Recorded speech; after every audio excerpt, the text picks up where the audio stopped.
लीजिए सुनिए। सूर्यकांत त्रिपाठी निराला के लिखे उपन्यास चोटी की पकड़ का भाग 37 मेरी यानी समीर गोस्वामी की आवाज में। आमों की राह से होते हुए गुलाब जामुन के बाग के भीतर से मुन्ना पालकी ले चली। कई दफे आते जाते थक चुकी थी। उमंग थी। एक नई दुनिया पर पैर रखना है। लोगों को देखने और पहचानने की नई आंख मिल रही है। खिड़की पर कहारों और पहरेदारों को हटाकर दरवाज़ा खोलकर प्रभाकर को ले गई। पंखे से समझ गई रानी साहिबा उसी बैठके में है। बड़े वाले में ले गई। प्रभाकर ने देखा एजाज वाले बंगले से ये आलीशान और खुशनुमा है। बड़ी बैठक है।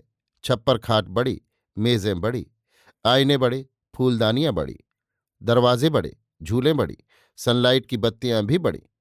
अधिक प्रकाश, अधिक स्निग्धता, अधिक ऐश्वर्य, अधिक सजावट।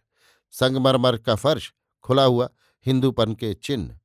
दीवारों और छतों पर अत्यंत सुंदर चित्रकारी। प्रभाकर को चांदी की कुर्सी पर बैठाल कर पास एक सोने के डंडे वाली गद्दीदार कुर्सी रख दी। प्रभाकर साधारण दृष्टि में बड़प्पन लिए हुए देखता रहा। मुन्ना रानी साहिबा के कमरे में गई। हाथ जोड़कर खबर दी।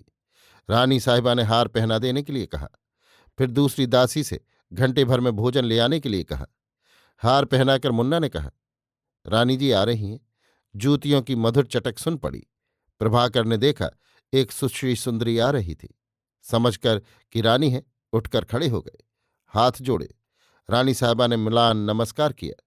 अपनी कुर्सी पर आकर बैठ गई। मेहमानदारी के विचार से आंचल गले में डाल लिया था। प्रभाकर की ऐसी कुर्सी थी कि सनलाइट का प्रकाश मुंह पर पड़ता था। रानी साहबा मुंह देखकर बहुत खुश हुईं। हवा के साथ बाहर के बगीचे से फूलों की खुशबू आ रही थी। उनके आने पर उस बैठक में पंखा चलने लगा। आपका शुभ नाम? रानी ने पूछा।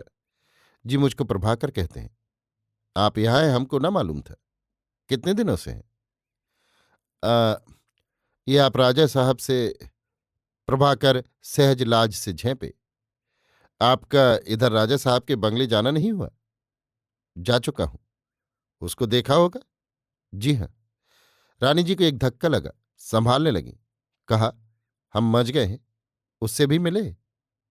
जी हाँ, मिले। रानी साहबा झेंपी। कहा, बाजार का अच्छा माल है। राजा साहब खरीदेंगे तो अच्छा देखकर।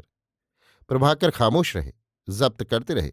कहा, आदमी की पहचान मुश्किल है। हाँ, रानी साहबा ने कहा, हमने देखा है कलकत्ते में, मगर फूटी आंख। तारीफ थी। उससे क्या काम? तरफदार बनाना। आप दमदार हैं। गला बतलाता है। पहले किसी से बातचीत ऐसी ही मिल्लत वाली रहेगी। फिर दिल में जम गया तो फायदे की सोची। शराफत भरे बड़प्पन से प्रभाकर सिर झुकाए रहे। हल्का मजाक किया। राजा साहब को चाहिए था पहले आपसे मिलाते। हम खुद मिल लिए। राजा साहब का कसूर हट गया। जी। रानी साहबा ने कहा, आप सिगरेट पान शौक फरमाते हैं? पान खा लूंगा। मुन्ना एक बगल खड़ी थी। रानी साहबा ने देखा, वो गिलौरी वाली तश्तरी उठा लाई। प्रभाकर के सामने मेज पर रख दी। प्रभाकर ने पान खाए। मुन्ना हटकर अपनी जगह खड़ी हो गई। आप कब तक कलकत्ता रवाना होंगे? रानी साहबा ने पूछा। 2 ही दिन में। अभी समय का निश्चय नहीं किया। जरूरी काम है। कैसा काम आपके सिपुर्द है? क्या आप बतलाएंगे? अभी नहीं। काम आपके फायदे का है। आपकी हम क्या मदद कर सकते हैं? सहयोग। ये तो यों भी है। आप हमारे घर हैं। आपको नहीं मालूम हम ऐसी हालत में आपके दोस्त रहेंगे या दुश्मन? सही। आपकी हमारी बातचीत पक्की, मगर राजा साहब से हमारा भेद न खुले। हम ऐसा काम नहीं करते। भेद एक ही है हमारा। उससे आपको फायदा होगा तो होगा। आप अपनी परिचारिका से समझ लें, जो हमको ले आई है।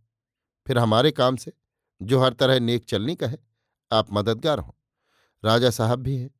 आपकी और उनकी पटरी इस तरह बैठ जाएगी। मदद की सूरत क्या हो? आपके यहाँ हमारे केंद्र हैं, देशी कारोबार बढ़ाने के। आप महिला होने के कारण उनकी स्वामिनी। गृह लक्ष्मी शब्द का प्रयोग आप ही लोगों के लिए होता है। आप उसकी चारुता बढ़ाने, प्रसार करने में सहायता करें। देश में विदेशी व्यापारियों के कारण अपना व्यवसाय नहीं रह गया। हम उन्हीं के दिए कपड़े से अपनी लाज ढकते हैं। उन्हीं के आईने से मुंह देखते हैं। उन्हीं के सेंट, पाउडर, लेवेंडर क्रीम लगाते हैं। उन्हीं के जूते पहनते हैं। उन्हीं की दिया सलाई से आग जलाते हैं। ब्राह्मण की आग गई, क्षत्रिय का वीर गया। वैश्य का व्यापार चौपट हुआ। ये सब हमको लेना है। इसी के रास्ते हम हैं। बंग भंग एक उपलक्ष्य है। दूसरे प्रांत अभी बहुत जागृत नहीं। यो कांग्रेस में सभी हैं। ये स्वदेशी वाला भाव हमको घर घर फैलाना है। आप गृहलक्ष्मी तभी हैं। इस समय रानी होकर भी दासी हैं। आपके घर की तलाशी ली जाएगी तो अधिकांश माल विदेशी होगा। आप इसी में हमारी मदद करें। आपकी सहानुभूति भी हमारे लिए बहुत है। मुन्ना खुश हो गई। रानी साहिबा दासी हैं, उसको बहुत अच्छा लगा। उसमें रानी का सही स्वत्व आया। वो तन गई। प्रभाकर कहते गए, और यहीं से इस उलझन का खात्मा नहीं हो जाता। अर्थशास्त्र की उलझनदार बड़ी बड़ी बातें हैं। दूसरे मुल्कों से हमारे क्या संबंध रह गए हैं, हम कितने फायदे और कितने घाटे में रहते हैं, बैंक क्या है, कारोबार की क्या दशा है, ये सब एक मुद्दत की पढ़ाई के बाद समझ में आता है। राज्य और राजस्व बिगड़ा हुआ है। इस प्रकार कभी हमारा उत्थान नहीं हो सकता। जाति की नसों में राजनीतिक खून दौड़ाकर एक राजनीतिक जातीयता लाने में कितना श्रम चाहिए, इसका अनुमान आप लगा सकती हैं। मैं आपका एक ऐसा ही सेवक हूं। रानी साहिबा को जान पड़ा, उनका पहला अस्तित्व स्वप्न हो गया है, दूसरा जीवन से उबलता हुआ।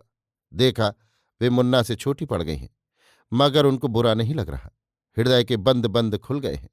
मुन्ना खड़ी मुस्कुरा रही है। रानी साहिबा ने कहा, हम आपसे सहमत हैं। आप जैसा कहेंगे हम करेंगे। प्रभाकर सोचते रहे। कहा, इसकी मार्फत हम खबर भेजेंगे और भेजते रहेंगे। मुन्ना की तरफ इशारा किया और कहते गए, हर एक की अपनी सुविधा होती है। दूसरी की आज्ञा वो अपनी सुविधा को छोड़कर नहीं मान सकता या मान सकती। इसका अनुभव महीने 2 महीने साथ रहने पर हो जाता है। फिर हमारे बहुत तरह के काम हैं। कौन किस योग्य, इसकी पहचान की जाती है। आप इसकी मार्फत खबर भेज दीजिएगा और काम बढ़ाते रहिएगा। आज यहीं भोजन कीजिए, काफी वक्त हो गया। आपको अपनी जगह जाना है। ये कहकर रानी साहिबा उठी और अपने पहले वाले कमरे में गईं। प्रभाकर ने उठकर विदा किया। पाचक थाली एक मेज से लगा गया था। हाथ मुंह धुलाकर भोजन से निवृत्त करके मुन्ना प्रभाकर को उसी तरह उनकी कोठी पर भेज गई। उनकी आज्ञा भी मिली। अभी आप सुन रहे थे सूर्यकांत त्रिपाठी निराला के लिखे उपन्यास चोटी की पकड़ का भाग 37, मेरी यानी समीर गोस्वामी की आवाज में।